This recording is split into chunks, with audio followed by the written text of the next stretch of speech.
Que legal, né? Que música linda, né, gente? Que música linda, cantada em todo o mundo, em várias línguas, feita por Martinho Lutero, líder da Reforma Protestante, que está comemorando aí seus 503 anos. Então, muito obrigado, o pianista Davi Emerick, um grande pianista aqui de Belo Horizonte, que fez essa performance para nós agora, nos lembrando dessa música maravilhosa, que é a música da Reforma. Não bastou fazer a Reforma, teve que fazer uma música bonita também, né? Lutero não era fácil, um homem abençoado.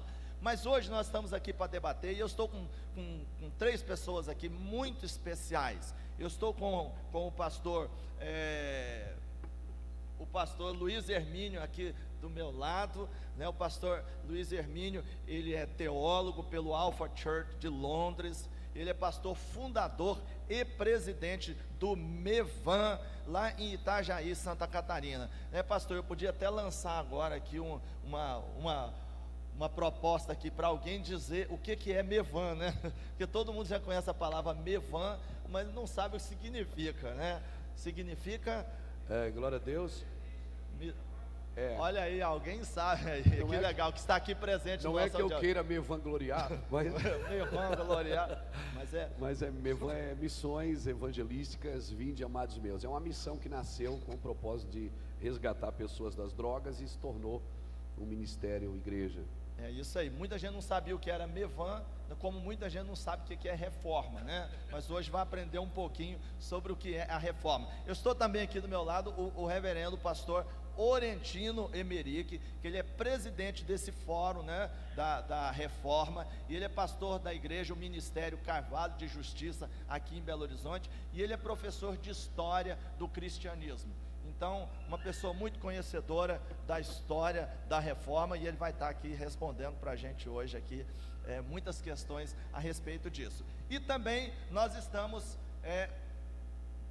diretamente lá de São Paulo, porque nós estamos aqui em Belo Horizonte. Ele está lá em São Paulo, que é o pastor Luiz Saião. O pastor Luiz Saião é teólogo, linguista e hebraísta, né? Ele é conferencista internacional, professor da área bíblica no Brasil e no exterior, é tradutor da Bíblia NVI e da Almeida 21, e foi diretor do Seminário Batista do Sul do Brasil. Ele é criador de programas bíblicos da Rádio Transmundial, do Rota 66, que é tão conhecido de todos nós, Conversando com Luiz Saião e 180 graus, e ele é pastor da Igreja Batista Nações Unidas em São Paulo, autor de vários livros, etc, etc, que o Luiz Saião é uma das grandes referências da teologia no nosso país e no mundo. Muito obrigado pela presença de todos vocês aqui na nossa comemoração da reforma. Entra um pouquinho com o pastor Luiz Saião, para o pessoal ver que ele está aí.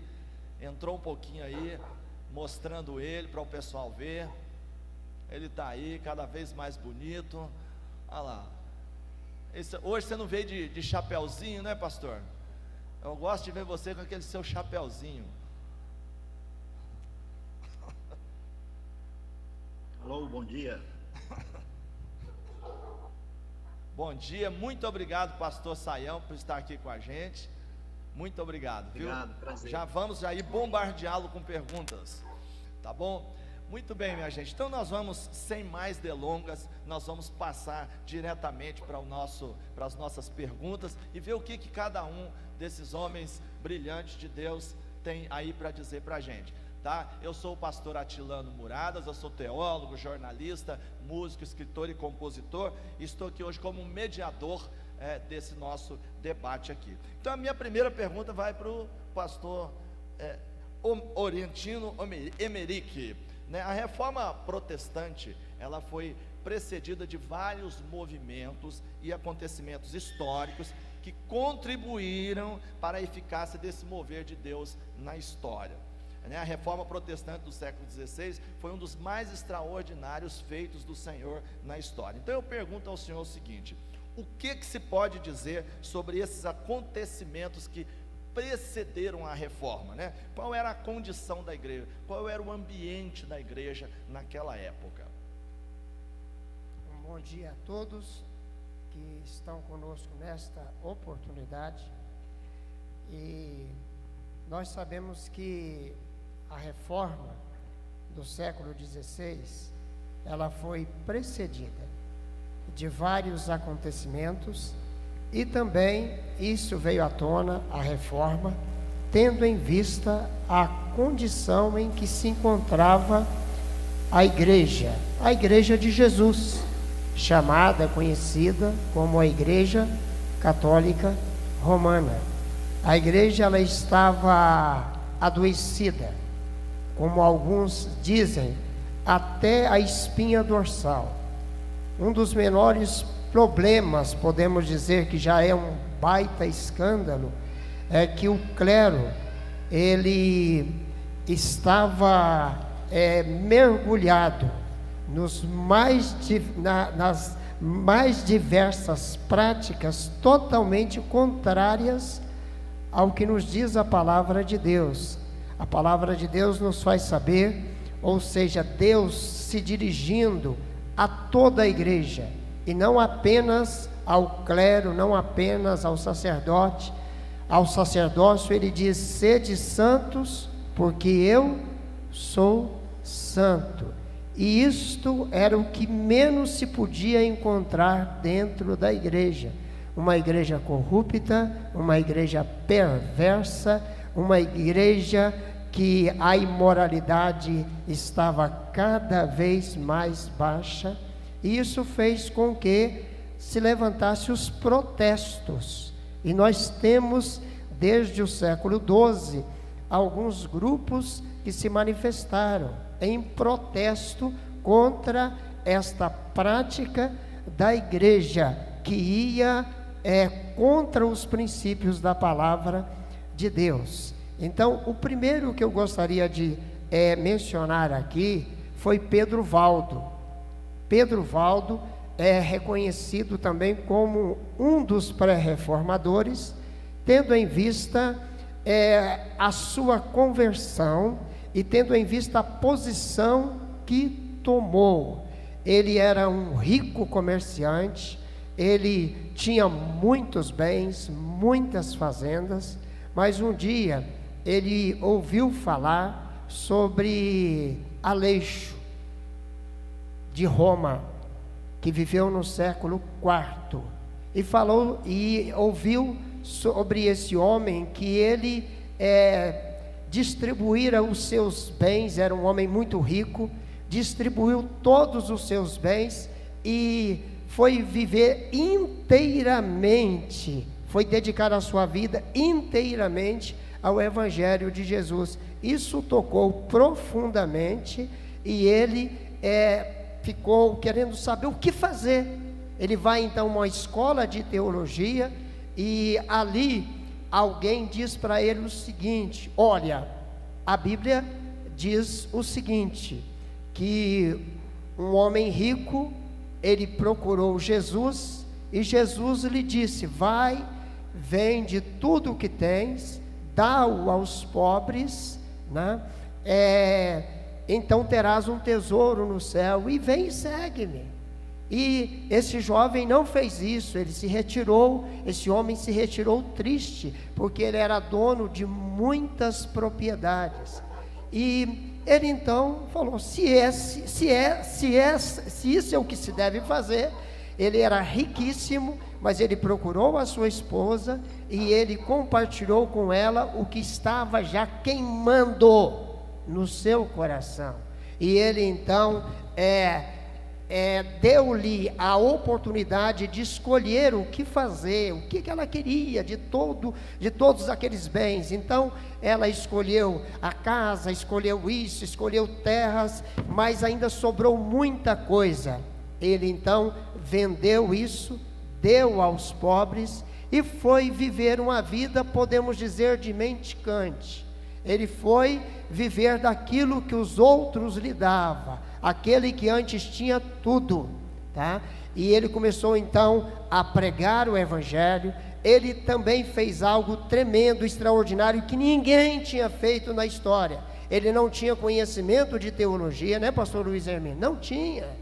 Ele não tinha conhecimento, ele não tinha o conhecimento que muitos tinham, mas uma vez tocado por Deus, ele então agora, ele chama alguém que tem conhecimento, paga para que esses pudessem traduzir a Bíblia do latim para o vernáculo. Ele era de Lyon, lá na França, então traduziu-se a Bíblia e a Bíblia pôde chegar às mãos do povo. Fez um trabalho extraordinário, foi perseguido pela igreja duramente, isso no ano 1170, mas pela graça de Deus continuou firme e depois pôde abraçar, os valdenses pôde abraçar a reforma lá no século XVI. Então nós tivemos muitas pessoas, quer dizer, a reforma não foi algo que aconteceu assim, aconteceu lá na casa do Lutero, na casa do outro ali, mas aconteceu em muitos lugares ao mesmo tempo, em muitas vidas aconteceram. Isso é muito interessante da gente observar, né? Nenhum movimento acontece na vida de uma pessoa só, né? Quando Deus quer fazer seus movimentos, Ele mexe em muitos lugares, gente de muitos lugares. E eu quero agora trazer uma pergunta para o pastor Saião, que está lá em São Paulo, né? A reforma protestante, ela é conhecida sobretudo pelos solas, que quer dizer somente, né? Está em latim, somente a fé, somente a Escritura, somente Cristo, somente a graça, somente Deus. Então ela é conhecida por esses 5 solas. Então, antes de nós nos aprofundarmos ainda um pouco mais na reforma, é preciso entender. Então eu queria pedir que o pastor Saião, em rápidas palavras, nos dissesse do que se trata esses 5 solas, para a gente entender bem isso.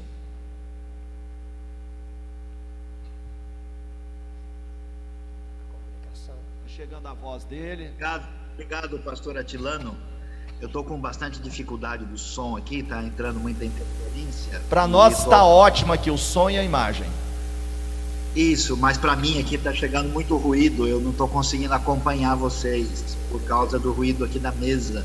Eu vou tentar, eu consegui ouvir solas e não muita coisa além disso, eu vou tentar ver o que eu posso responder. Se você tiver um fone aí, ajuda, viu, pastor? Temos que entender que a realidade do ambiente religioso medieval tinha deslocado a autoridade que vinha desde a igreja primitiva para a organização, né?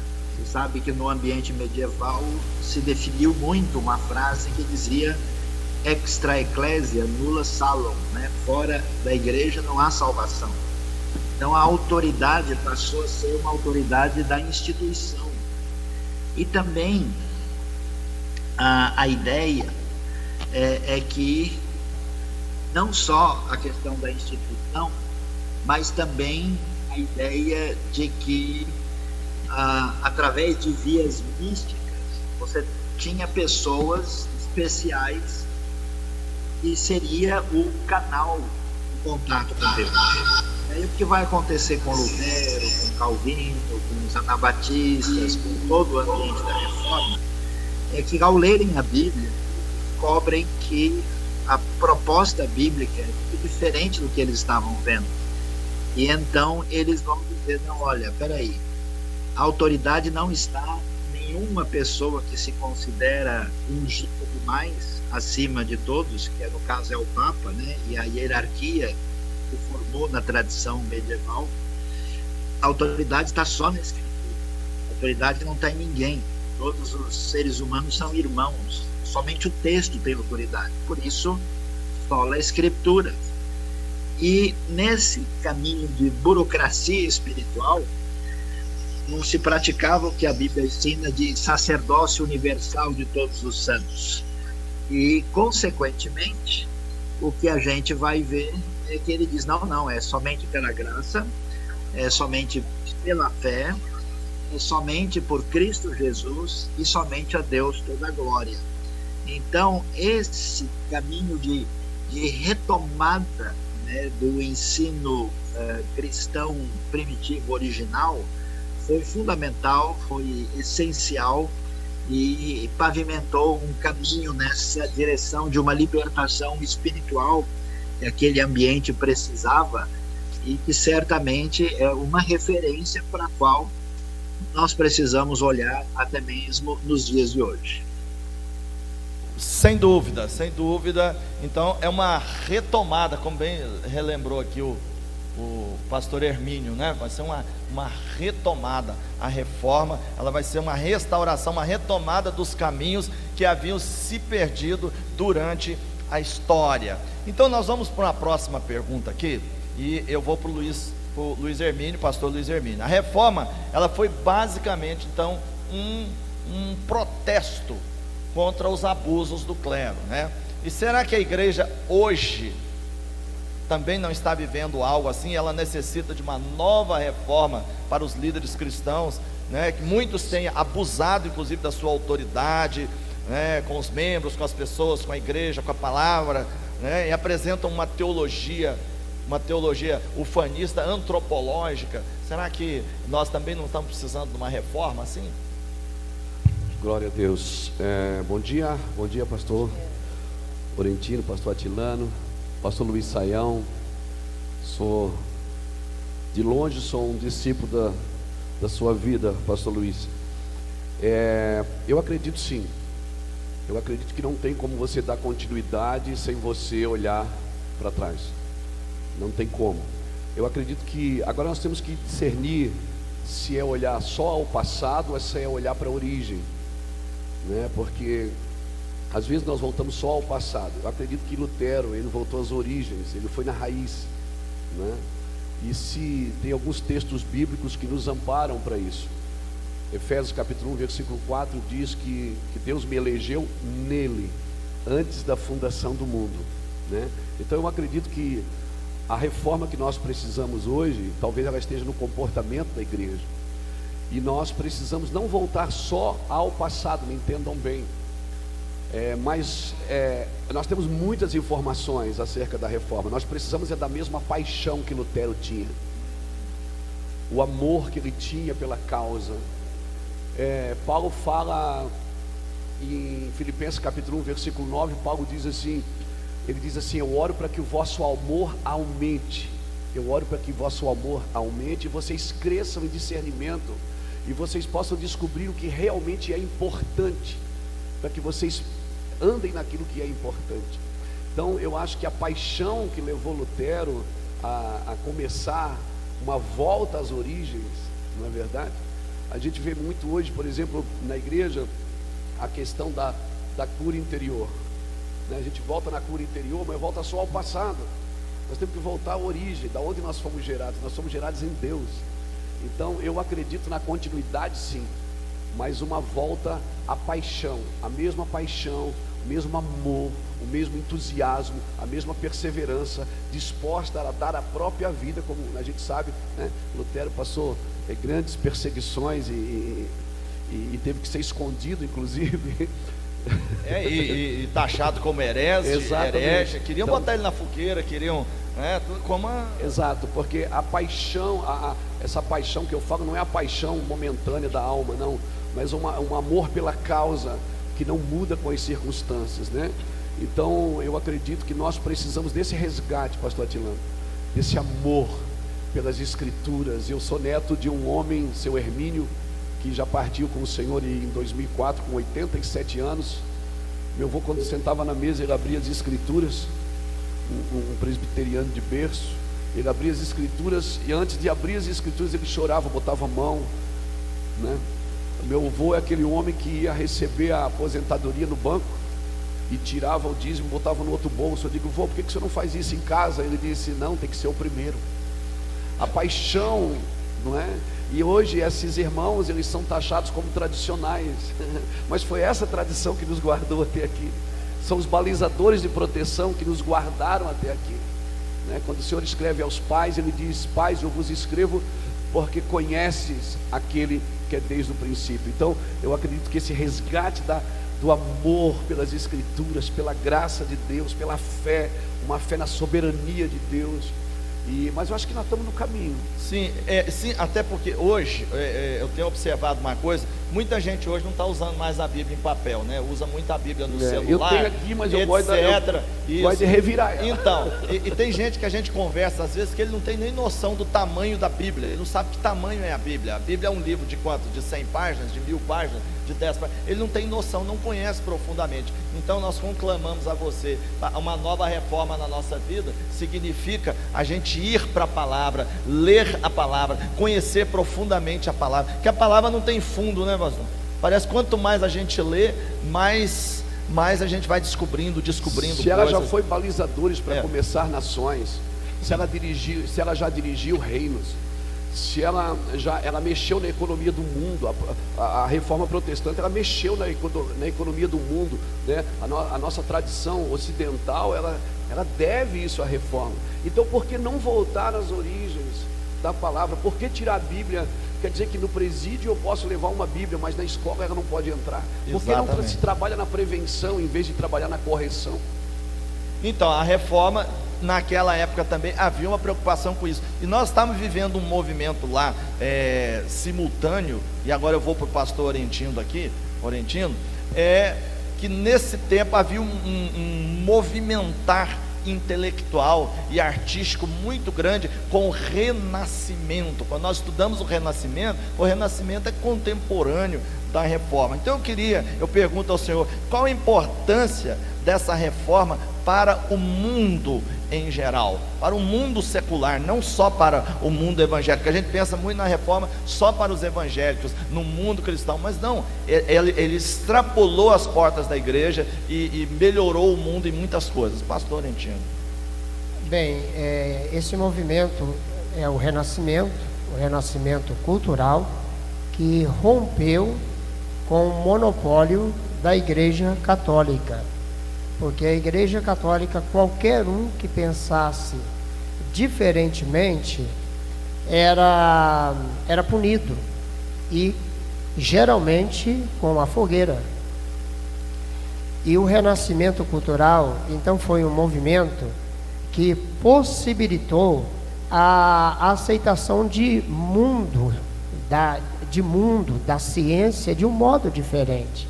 Nicolau Copérnico, com a sua revolução copernicana, ele não alcançaria êxito se ele estivesse, digamos, num contexto onde a Igreja Católica tivesse, digamos, a hegemonia, tivesse ali o domínio total. Ele conseguiu alcançar êxito, inclusive publicar as suas teses, os seus livros, porque ele era, salvo engano da minha parte, ele era polonês, tá? E ele estava num contexto onde já se abraçara a reforma.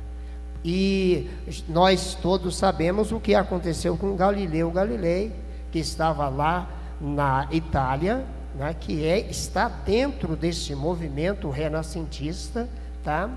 E ele foi obrigado a se retratar, porque do contrário, a Inquisição já tinha preparado, o tribunal já tinha preparado a sentença para ele, tá? E tantos outros que contribuíram, mas eu gostaria de falar sobre Erasmo de Roterdã, que ele traduziu, ele comentou o Novo Testamento grego.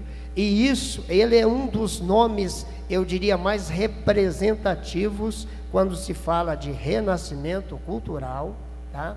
E essa tradução por ele feita auxiliou em muito a Lutero, a Tyndale, tá? Na tradução da Bíblia. Lutero, que traduziu a Bíblia para o alemão, Tyndale para o inglês, tá?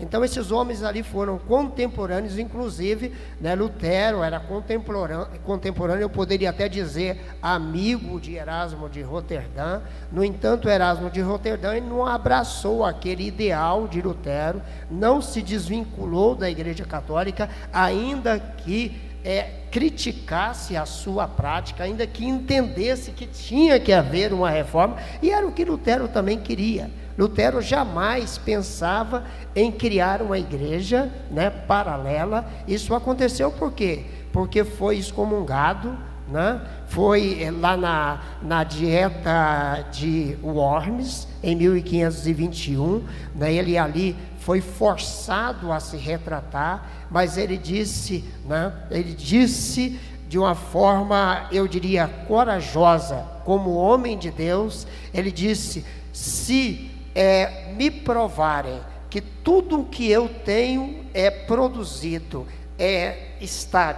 não está de acordo com a palavra de Deus, eu me retrato. Do contrário, não posso fazê-lo, pois não é lícito ao homem ir contra a sua própria consciência. Então ele se posicionou, mas esse movimento chamado Renascimento das Artes, que é um retorno, já estou terminando aqui, é um retorno às origens clássicas, tá? Greco-romanas. Então isso ajudou e muito para que a reforma alcançasse pleno êxito.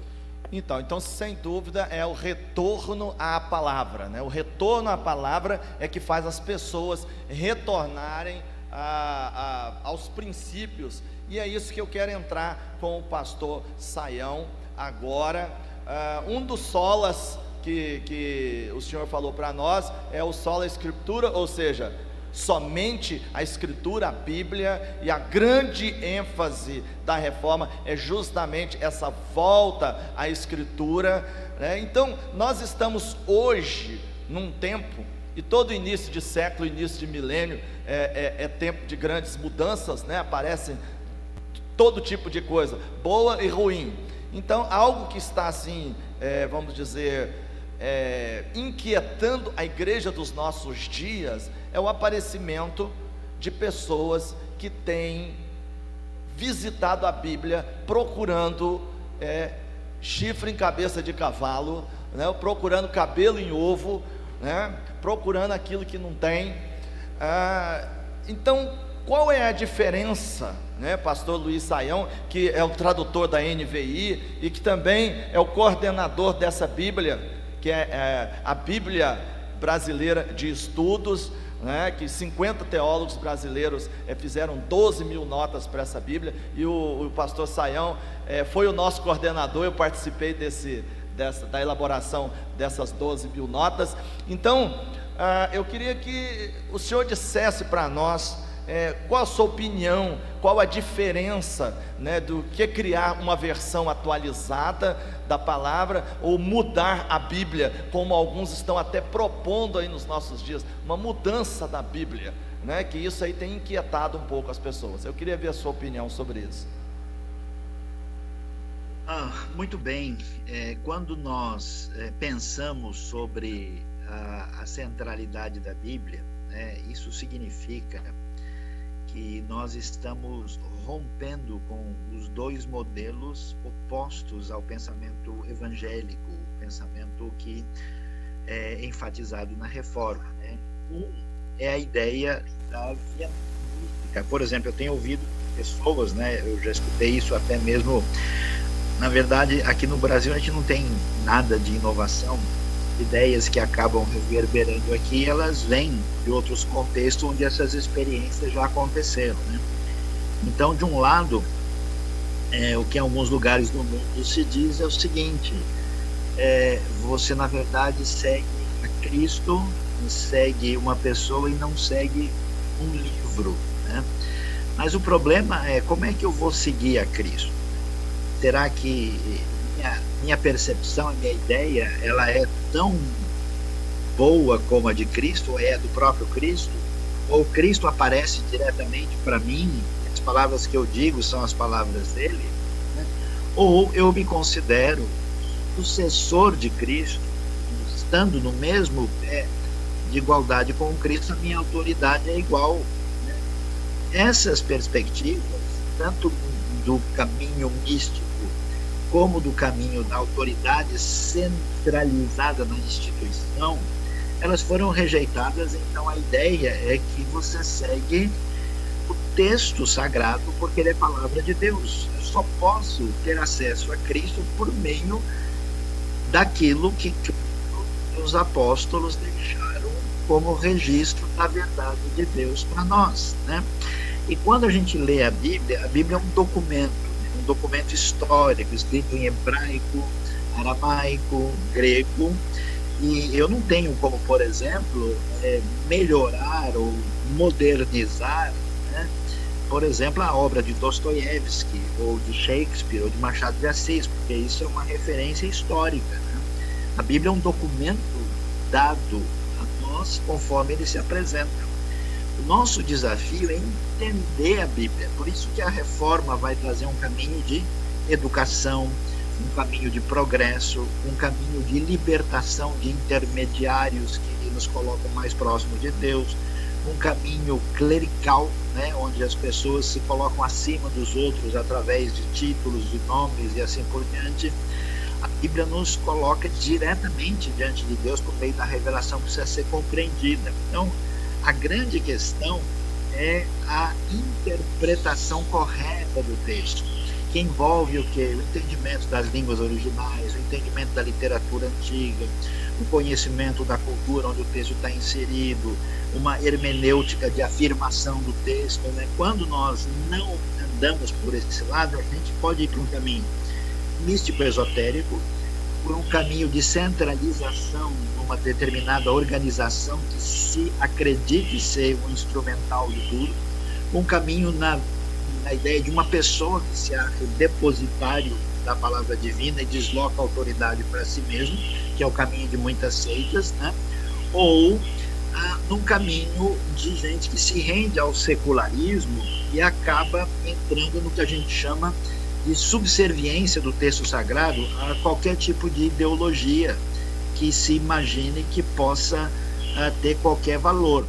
Nesse sentido, tudo isso tem que ser deixado de lado, porque o Sola Escritura deixa claro que a Bíblia é a única regra de fé e prática que nós temos, a palavra de Deus, a referência para a comunidade da fé, e, portanto, nós devemos não só enfatizar, né? Eu gosto muito daquela frase que o indivíduo que fala, que diz que estava procurando, né? Achou muitos erros, né, quando leu a Bíblia, né? Não nela, mas achou os erros nele. A Bíblia, ela redireciona a minha vida na direção do arrependimento e da fé e da minha vida com Deus. Então é muito importante, é fundamental, essencial o grande grito da reforma de Sola Escritura, e ele é a referência de todos os outros que estão linkados aí, por isso ele é tão valioso. E eu tenho a impressão que a igreja brasileira, no seu protestantismo ou incipiente, ainda não conseguiu assim uma sintonia completa com esse princípio tão importante.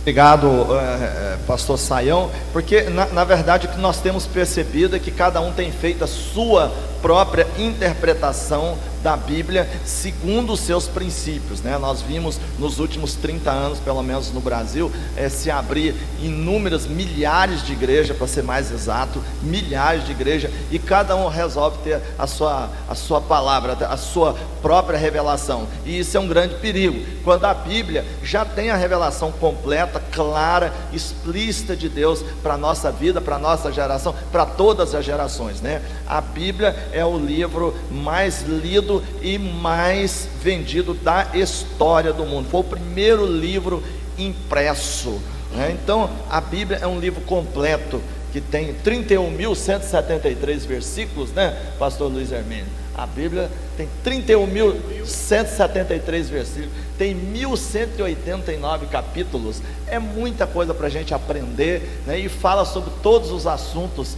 que nós nos interessamos, que temos interesse e necessário para a nossa vida. A Bíblia é a palavra de Deus, e só nela nós devemos nos espelhar, né? Ela é o espelho, e não nós e as nossas próprias ideias. Mas aí eu vou perguntar ao pastor Luiz Hermínio, qual a sua opinião, o que se deve essas novas interpretações de textos bíblicos, né? O que será que está intentando esses pregadores de querer fazer uma nova interpretação? Será que eles estão querendo só notoriedade, né? O que eles estão querendo com isso? O que o senhor acha?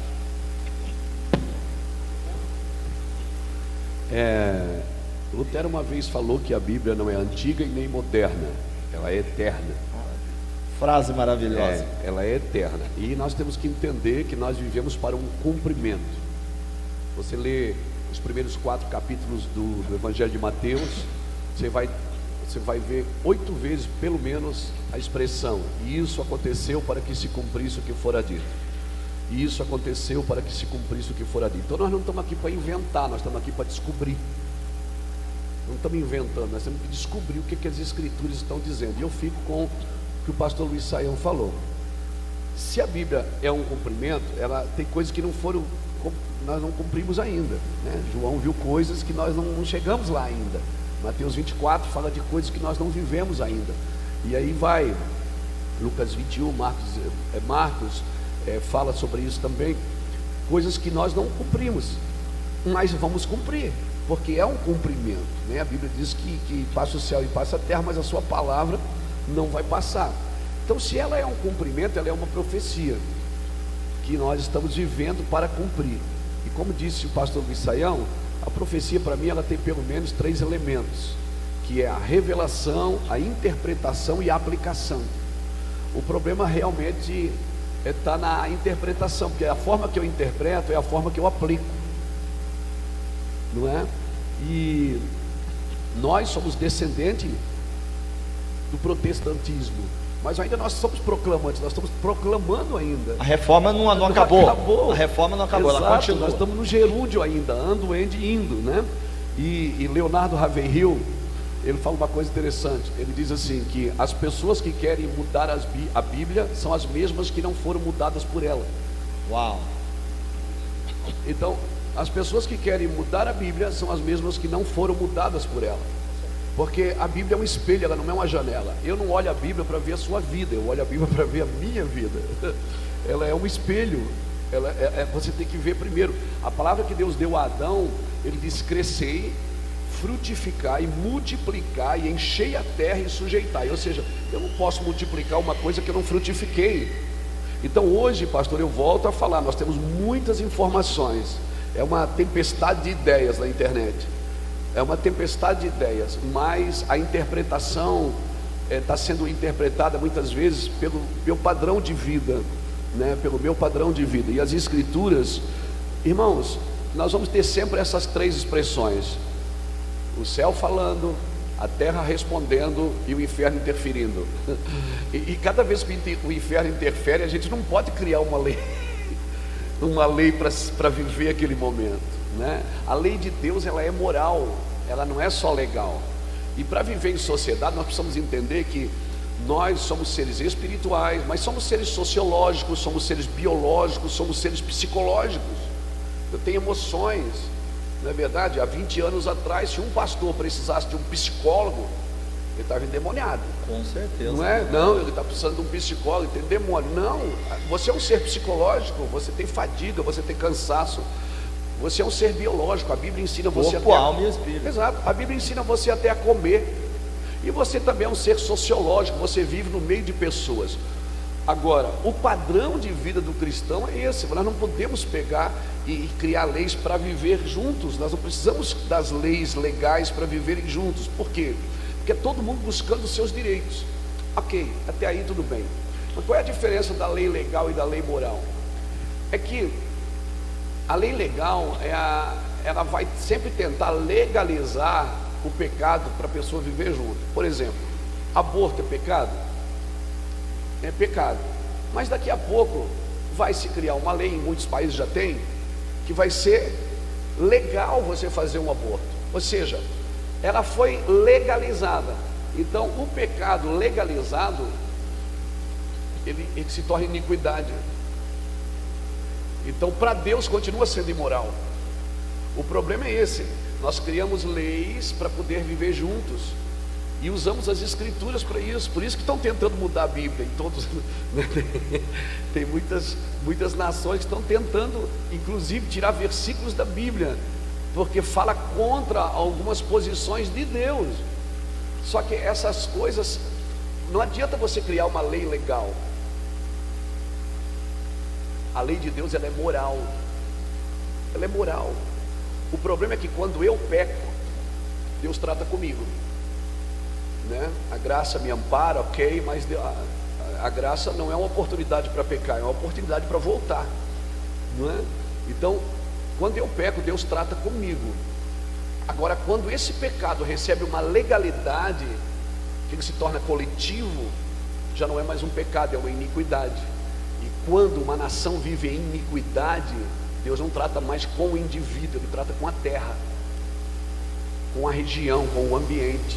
Por isso nós precisamos voltar para as Escrituras como fundamento.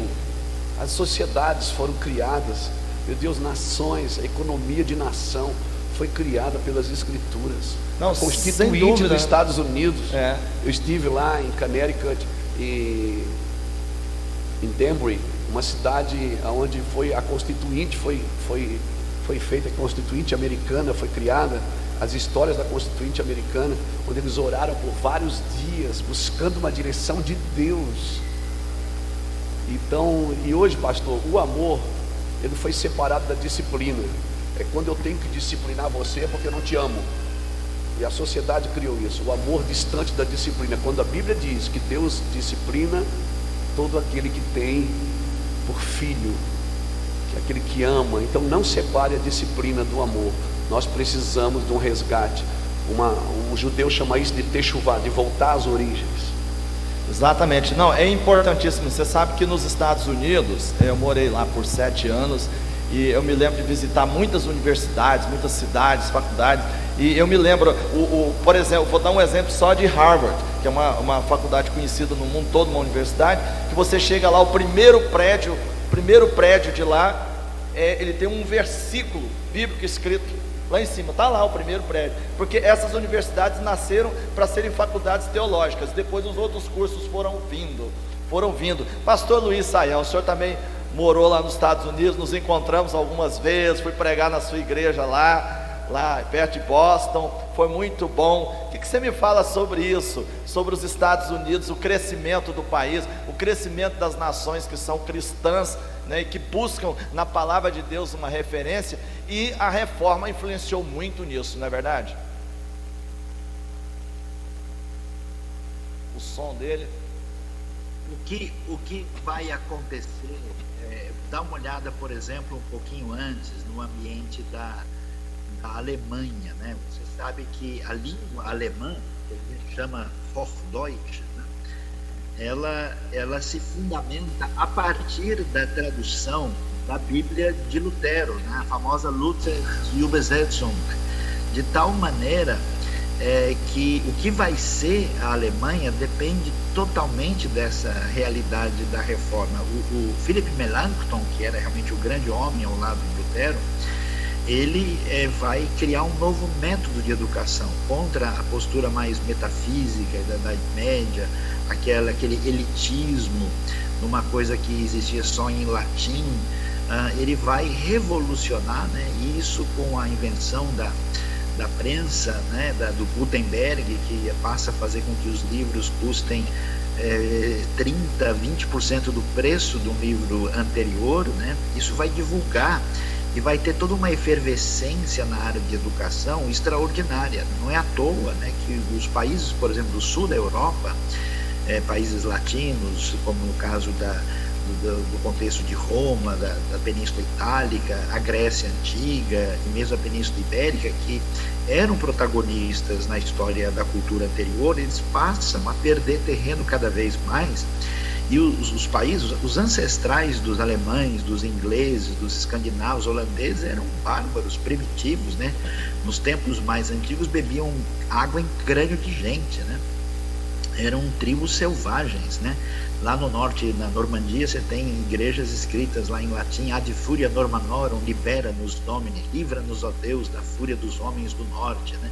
E o que vai mudar a história não só do povo alemão, que só vai alcançar a unificação com Otto von Bismarck em 1870, vai ser exatamente o impacto da Bíblia.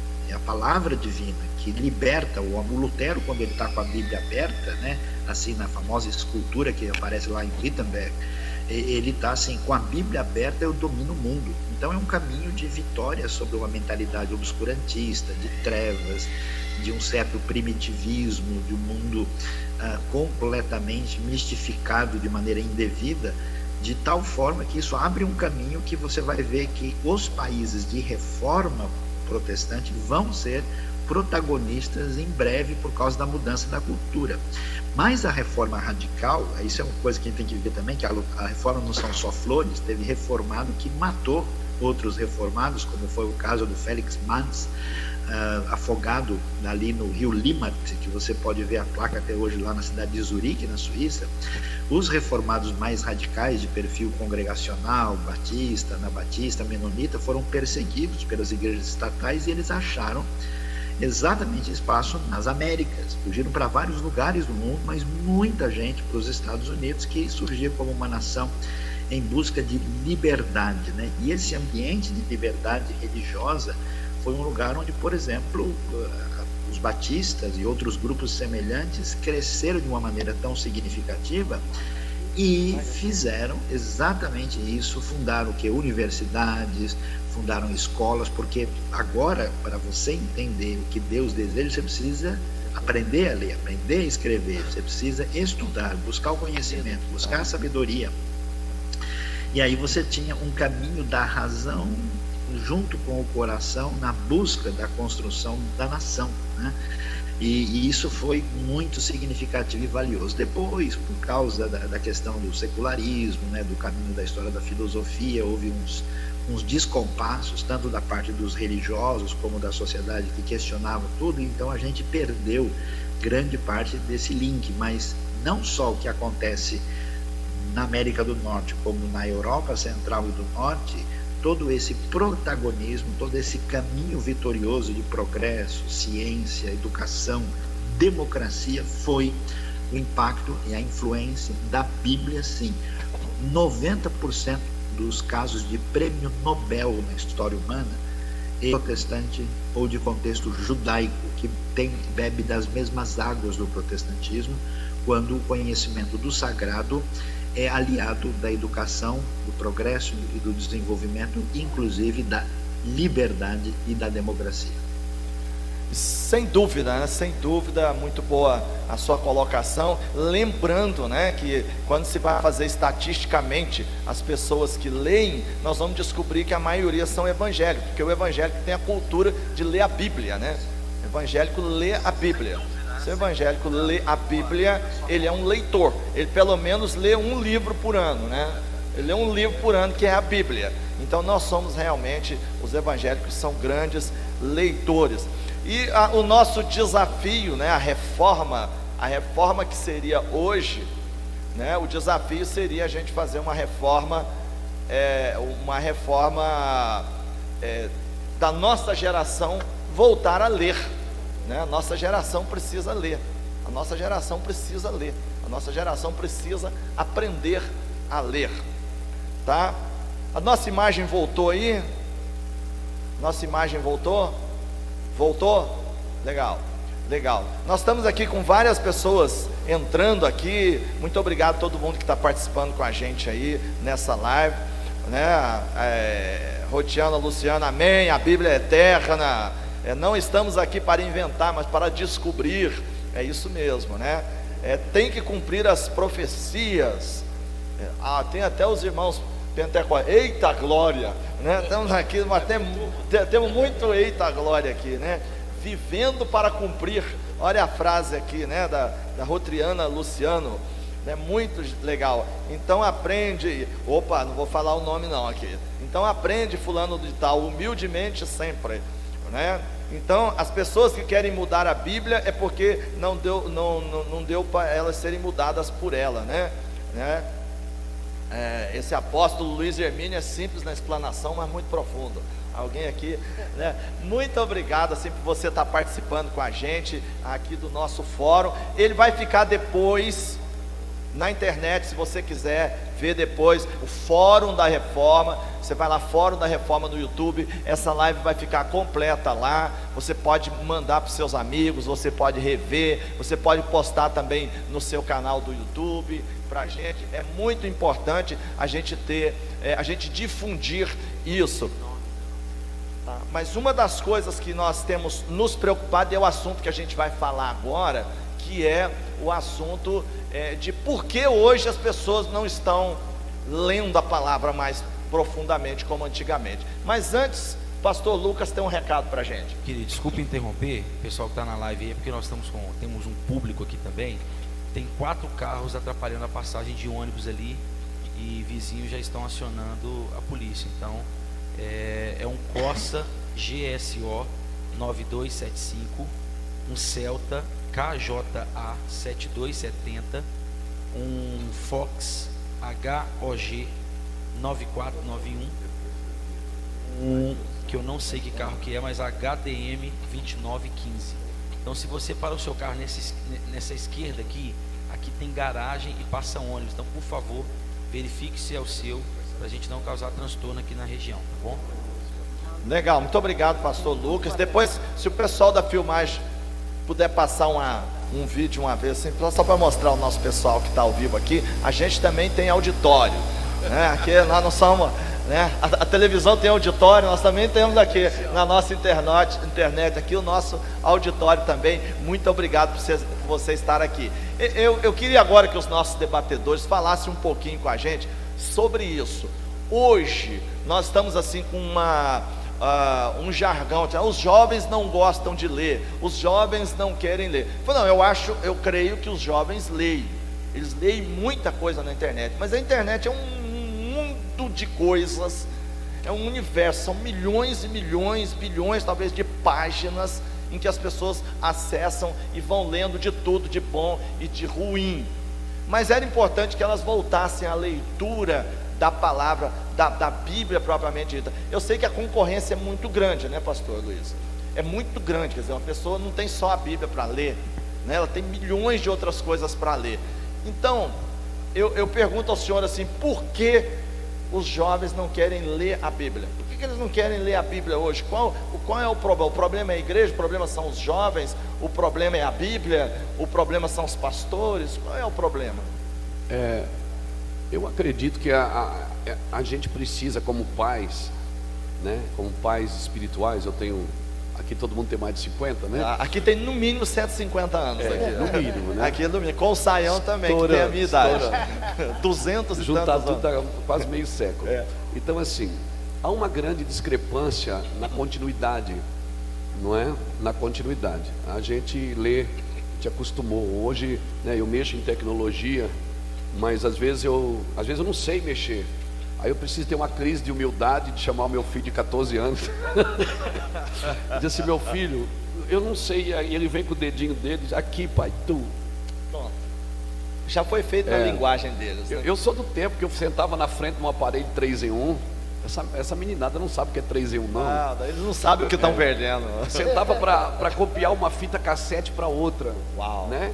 Para ir pregar nas igrejas, vender aquela fitinha para ajudar a pagar a passagem do ônibus, não é? E a gente passava a noite inteira, e às vezes dormindo ali na frente do 3 em 1, esquecia de virar a fita, gravava 2 lados, de um lado só, era uma louca. Aí Saião também viveu essa. Aí hoje, eu pego o pendrive ali que eu tenho ali, você também tem, com 85 mensagens de áudio de pelo menos 1h30 cada uma, então são mais de 120 horas de ensino, num pendrive que você grava ele em 23 minutos, 24 minutos.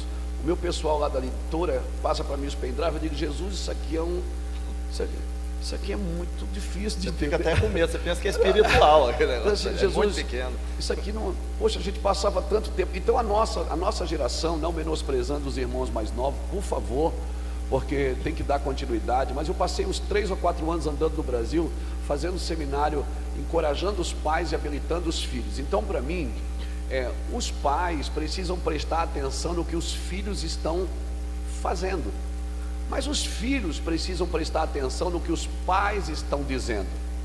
Se um dos últimos versículos do Velho Testamento diz que Deus vai converter o coração dos pais aos filhos e dos filhos aos pais, tem que haver essa conversão, e nós temos muitos valores para passar, valores que são protetores. Como eu disse, se o meu avô tivesse vivo hoje, ele era chamado de tradicional, não é? Agora tem uma diferença de tradição e tradicionalismo.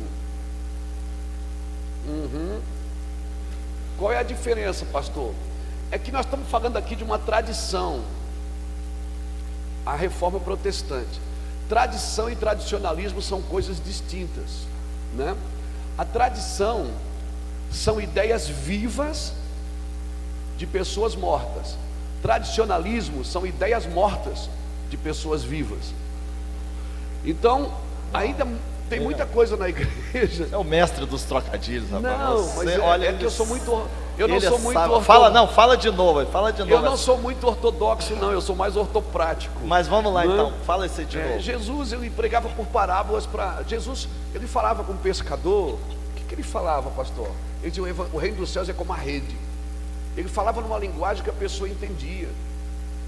Foi isso que Lutero fez. Ele tirou as escrituras do colo do clero e trouxe para o irmão da favela, ele trouxe para o irmão do campo, ele deixou prático. Jesus, quando falava com um camponês, ele dizia: o reino dos céus é semelhante a uma semente. Quando ele falava com um agricultor, o reino dos céus é semelhante a um homem que vendeu um campo e comprou aquela pérola. Então ele falava numa linguagem que a pessoa entendia. Então a tradição, nós estamos aqui falando de tradição, e nós podemos falar de tradição sem ser tradicionalistas. Por quê? Porque a tradição é ideias vivas. A Bíblia é uma ideia viva de pessoas mortas que já foram. Mas o tradicionalismo são ideias mortas de pessoas vivas. Elas estão vivas e querem trazer uma coisa que não faz sentido para os nossos dias.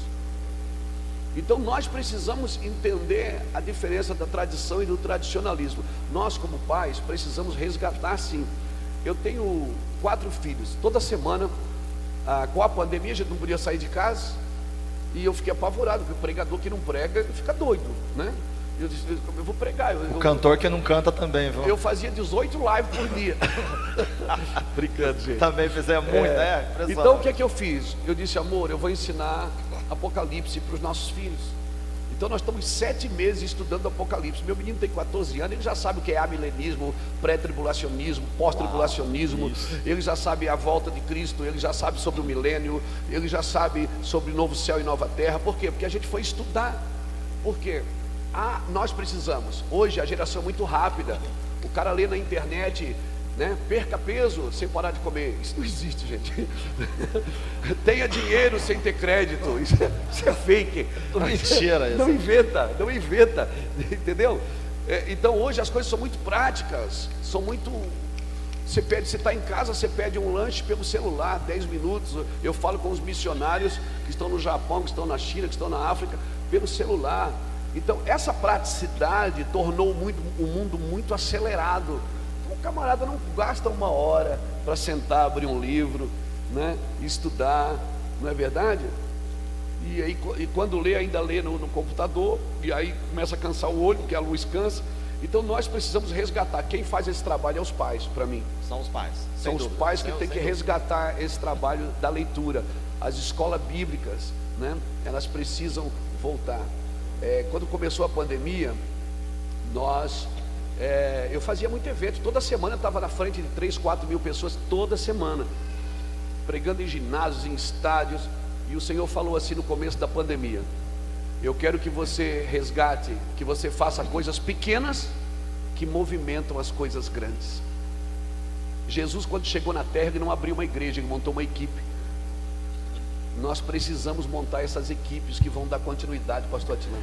E sem continuidade a palavra não vai para frente, né? E não você vai ver, todo profeta da Bíblia, ele tinha um jovem perto dele. Exatamente. E você sabe que quando você olha para os países que se perderam um pouco na teologia, na igreja, a igreja diminuiu absurdamente. Você pode fazer a pesquisa, o problema é sempre o mesmo. O que é? Os pais não passaram para os filhos. Aí ficou um vácuo naquela geração, e aí os netos não viram. Então nós temos países como o Uruguai que tem esse problema seríssimo que não foi passado. Hoje você chega lá e não sabe nem o que é o símbolo do cristianismo, e em outros países também por conta disso. Mas pastor Emerick, você sabe que durante a pandemia nós tivemos aí um acréscimo aí de 40% de pessoas comprando Bíblia. Essa pandemia parece que provocou uma reforma, né? Provocou uma reforma aí, que todo mundo está assim, querendo saber mais da palavra. Aliás, falando nisso, na pandemia, eu quero fazer uma propaganda aqui desse livro, Cristianismo Pós-Pandemia, que nós lançamos pela editora Vida, né? Durante a pandemia. A ideia do livro nasceu durante a pandemia e foi feito o livro todo. Nós somos 10 autores, e foi aqui organizado pelo Neriel Lopes, um grande publicitário, e eu escrevi 2 capítulos desse livro, mas temos mais outros 10 escritores. Cristianismo pós-pandemia, em e-book e papel, você encontra na editora Vida. Então, pastor Emerick, aqui o senhor deve assim esse interesse pela palavra de Deus, assim, nesse pós-pandemia. O que tem a ver isso com reforma? Eu fico feliz com essa notícia, porque para mim é novidade, né? Mas nós sabemos que toda e qualquer reforma, ela precisa observar criteriosamente princípios. E no que diz respeito à reforma protestante, nós podemos ver que os reformadores estiveram atentos aos princípios da palavra de Deus. Enquanto vocês estavam falando aí, eu estava aqui considerando o que está escrito na primeira carta de Paulo a Timóteo, no capítulo 3, versículo 15. Paulo está dizendo para Timóteo, para que enquanto ele está naquela igreja, ele deve saber como proceder. Ele está falando para um jovem pastor, como proceder na igreja do Deus vivo, que é coluna e baluarte da verdade. Então é isso que os jovens e todos nós devemos ter consciência do que nós somos. Isso é uma questão de essência. Nós somos a coluna e baluarte da verdade. Como é que uma coluna como é que esse prédio, esse edifício vai ter sustentação se não for o quê? As colunas, os baluartes que aí estão. Nós sabemos que Jesus, ele é a pedra de esquina, é a pedra fundamental. Ele disse: sobre esta pedra edificarei a minha igreja. Mas quem sustenta, digamos, a verdade é o que? A igreja de Jesus. É a igreja que tem que se posicionar. E eu tenho falado muito, se nós não nos posicionarmos, pastor, fica o dito pelo não dito. Por que houve a reforma? Porque o dito da igreja era um, mas vieram os reformadores com um contradito. Vieram esses homens cheios de Deus, entendendo que realmente tem que se firmar na verdade. Por isso é que nos diz lá o Salmo 37, habita na terra e alimenta-te da verdade. Essa verdade é a palavra. Aleluia.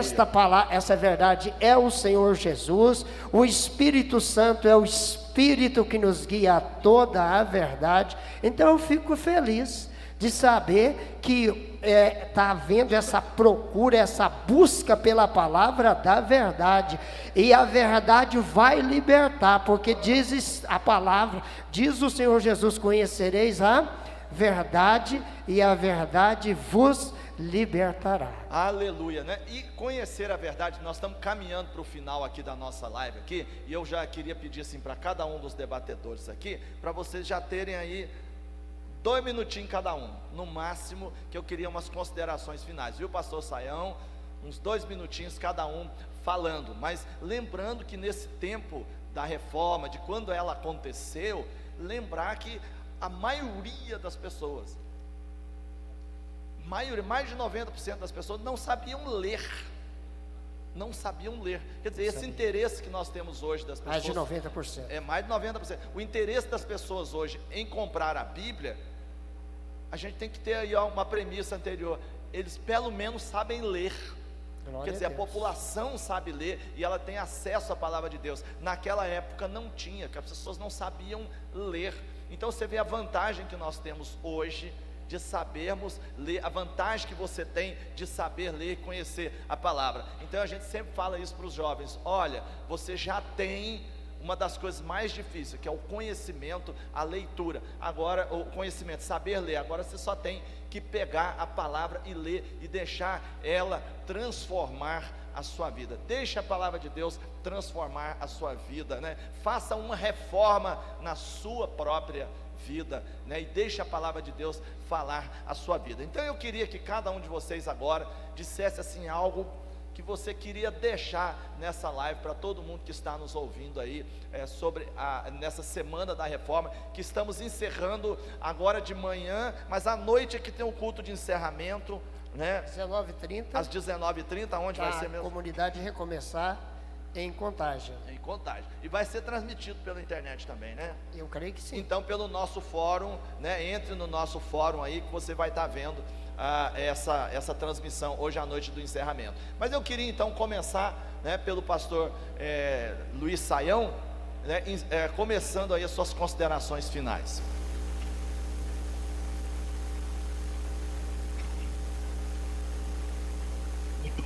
Muito obrigado, pastor. E de fato o que eu quero dizer é o seguinte: eu não venho de uma família de tradição evangélica. Quando na minha infância eu fui criado, eu não conhecia nem a Bíblia, nem as histórias da Bíblia. E muito cedo na minha vida, por uma série de circunstâncias, eu desenvolvi uma desesperança perante a vida, achando muito cedo que nem valia a pena viver.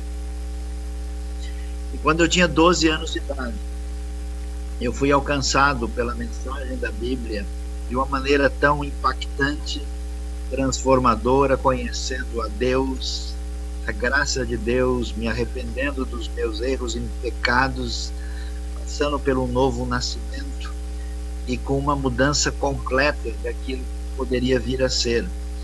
E a partir daí, eu só tive uma diretriz na minha vida: eu preciso conhecer esse livro. E eu comecei a ler feito um maluco, né? Eu me lembro que eu tinha, antes de 13 anos, eu li o Apocalipse de uma sentada. Eu fui buscar interesse a ponto de tudo que tivesse a ver com a Bíblia e com a fé. Eu cheguei a ler mais de 200 livros num ano, né? E de tal forma que a minha vida foi toda dedicada a conhecer a Bíblia. Por isso eu fui atrás das línguas originais, por isso mexeu comigo, e eu só fiz duas coisas: tentar conhecer o livro que mudou a minha história e tentar contar isso para os outros. E as outras coisas são todas secundárias e absolutamente menos importantes. E de fato a sabedoria, a grandiosidade, o poder, a sutileza do texto bíblico é algo assim impressionante, até mesmo do ponto de vista intelectual. Eu passei pela universidade mais renomada do país, com gente de altíssimo gabarito que teve os doutoramentos nas universidades mais importantes do planeta, e vi de perto o ambiente secular dos mais sofisticados em oposição à fé. Mas estava muito claro para mim que ou essas pessoas tinham o coração machucado, ou elas não tinham entendido a mensagem da palavra de Deus. Por isso, tem se dizer isso, mas ao mesmo tempo é feliz e alegre dizer que há muitas pessoas que desenvolvem um romantismo, uma esperança por outras mensagens, por outros perfis de sabedoria, como se de fato eles pudessem preencher e dar diretriz para a vida.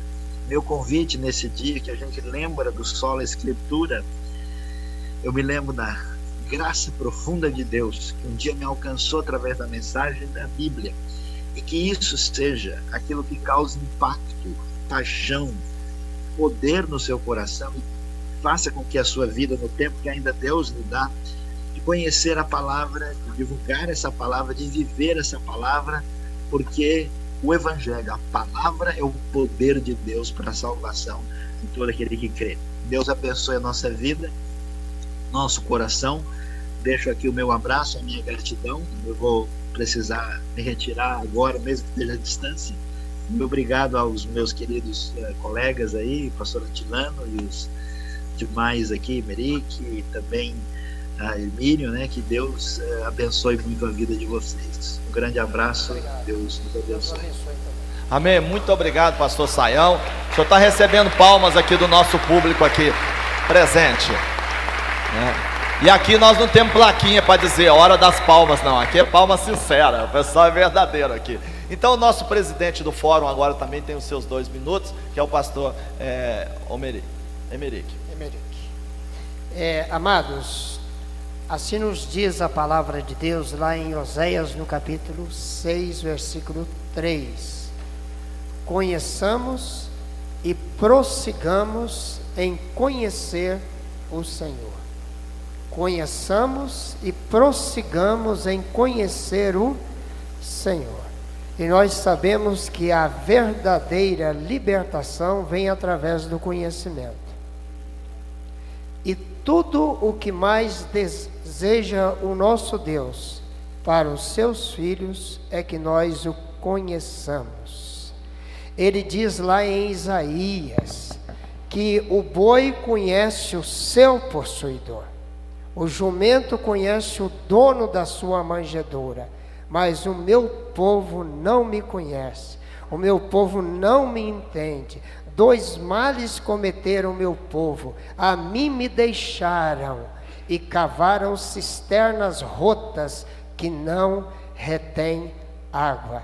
Então, glória a Deus, porque há 500 anos Lutero, Calvino, Knox, Zwinglio, antes deles João Wycliffe, João Hus, Pedro Valdo, esses homens debruçaram na palavra de Deus e semearam, expandiram o conhecimento que alcançaram de Deus. E eu termino aqui dizendo aquilo que diz também o profeta: o povo que conhece o seu Deus é um povo forte e fará proezas. Então a igreja de Jesus, ela vai ser forte. A Bíblia diz: jovens, eu vos escrevi porque sois fortes e tendes vencido o maligno. E de que maneira guardará o jovem puro o seu caminho? Diz o Salmo 119, versículo 9: observando segundo a tua palavra. Então nós seremos este povo, essa igreja que fará a diferença na nossa geração, conhecendo o Senhor, porque conhecendo Deus, nós vamos realmente dizer, porque a boca vai falar do que está cheio o coração. Por isso é que eu guardo no coração a palavra de Deus, é o que diz o salmista. Então esse grande desafio para nós, para todos aqueles que estão nos ouvindo, vamos buscar o conhecimento de Deus e nós faremos a diferença na nossa nação e na nossa geração. Amém. Isso é guardar os princípios, guardar a palavra de Deus no seu coração. Pastor Luiz Hermínio, suas últimas considerações aí. Eu quase pulei da cadeira aqui, irmão. A nossa live é pentecostal. Não é? Glória a Deus. Essa palavra é muito forte. Jeremias 9:23 diz: não se glorie o sábio na sua sabedoria, nem o rico na sua riqueza, nem o forte na sua força, mas o que gloriar-se, glorie-se nisto, em me conhecer, saber que eu sou Deus e que eu faço misericórdia, juízo e justiça, porque destas coisas eu me agrado, diz o Senhor. Então assim, me conhecer, saber que sou Deus e o que eu faço, não é o que eu faço vem depois. Essa sempre foi a vontade de Deus, que a gente conhecesse Ele, conhecesse a sua palavra. E como a gente falou no começo, essas 3 expressões, o céu falando, a terra respondendo e o inferno interferindo, isso sempre é o trabalho do inferno interferir. O problema é que cada vez que o inferno interfere, nós queremos mudar alguma coisa. Não, nós não podemos mudar nada, nós temos que continuar. As trevas sempre vão interferir. Apocalipse fala que nós temos 3 doutrinas para os últimos dias, que é a doutrina dos nicolaítas, que é a doutrina de Balaão e que é a doutrina de Jezabel. Para mim são 3 principados. Nicolaítas fala de orgulho, de soberba, não é? De prepotência, Balaão fala de dinheiro, de profetizar por dinheiro, de pregar o evangelho por dinheiro, e Jezabel fala de controle, manipulação e imoralidade. Perceba que são doutrinas, não são espíritos, são ensinos equivocados. E você não derruba ensino equivocado com oração, você derruba com confronto, não é? E tem uma coisa, você não vai expulsar demônios gritando, é obedecendo. Obedecendo as escrituras, obedecendo o que diz a palavra de Deus. Então eu oro por esse techuvá, por essa volta às origens da palavra de Deus. Eu gosto muito de falar de Abraão, eu gosto muito de falar de Noé, do que aconteceu na vida desses nossos irmãos, que um dia nós vamos ter com eles. Mas nós temos uma geração para tocar, e uma geração para tocar é com as nossas vidas, né? Acho que foi Agostinho que disse, né? Pregue o evangelho, e se precisar abra a sua boca, né? Então o evangelho ele é pregado com a sua vida, com o seu comportamento, e eu acredito sim que a presença de Deus ela está mais intensa. Eu não sei quanto a vocês, mas o tempo que a gente ficou em casa, né, eu pude me refazer em muitas coisas, aprender muitas coisas com o Senhor, e uma delas é afinar a minha obediência, afinar o ponto de obediência, né? E não só no princípio da obediência, mas no princípio da honra, honrar o Senhor, que nem sempre quem obedece honra. Então eu deixo essa palavra para os irmãos, né? Eu quero ficar parecido com Jesus, eu quero que Cristo em vós é a esperança da glória. Tem uma esperança para o mundo, é Cristo em nós, é o verbo vivo, é a palavra viva, é a carta viva fluindo de nós. Não vamos ser letras mortas, vamos ser cartas vivas, escritas e lidas em nosso coração. Amém? Vamos pegar a história, vamos pegar homens que nos impulsionaram e nos entusiasmaram, e vamos trazer vida para esses dias através do evangelho. Essa palavra que eu deixo. Obrigado, irmãos. Amém. Foi um aprendizado aqui para mim, viu? Glória a Deus. Muito obrigado, pastor Luiz Hermínio. Muito obrigado, pastor Emerick, o Emerick é mais forte, é o Orentino Emerick. A gente tem uma tendência de falar Omerick, a gente quer juntar os dois. Muito obrigado, pastor Saião. Muito obrigado por você que está aqui ao vivo com a gente, mas também você que está aí na internet, que nos acompanhou. Foram centenas de pessoas. Muito obrigado pelos seus recados. Depois compartilhe esse link com os irmãos, com os amigos, para eles poderem ver toda essa conversa aqui, né, tudo que a gente falou aqui nesse lugar. Eu queria recomendar para vocês, além da leitura da Bíblia, obviamente, que é uma palavra que transforma, né? Conhecereis a verdade e ela vai libertar. A verdade é Jesus, a verdade está na palavra de Deus, né? Então a escritura é inspirada por Deus e útil para o ensino, para ensinar, para redarguir. A palavra é útil para a sua vida. Então eu queria deixar para você incentivado: leia a palavra de Deus. Eu quero recomendar um livro também, um filme que também você deve conhecer, que chama O Nome da Rosa. É um livro que vai te dar assim uma ideia de mais ou menos como naquela época que Lutero estava vivendo, como que a igreja atuante ela escondia a palavra de Deus das pessoas, para que as pessoas não pudessem ler a palavra. O filme chama O Nome da Rosa. Então é bem interessante você ver esse filme. E a gente quer encerrar aqui a nossa transmissão agradecendo por você ter participado aí da nossa live. Muito obrigado aos pastores que participaram, muito obrigado a vocês todos, né? Compartilha depois, que Deus possa abençoar a sua vida. Deixe a palavra de Deus transformar a sua vida em nome de Jesus. Um grande abraço, que Deus abençoe a sua vida. Esse foi o Fórum da Reforma. Agora palmas, gente.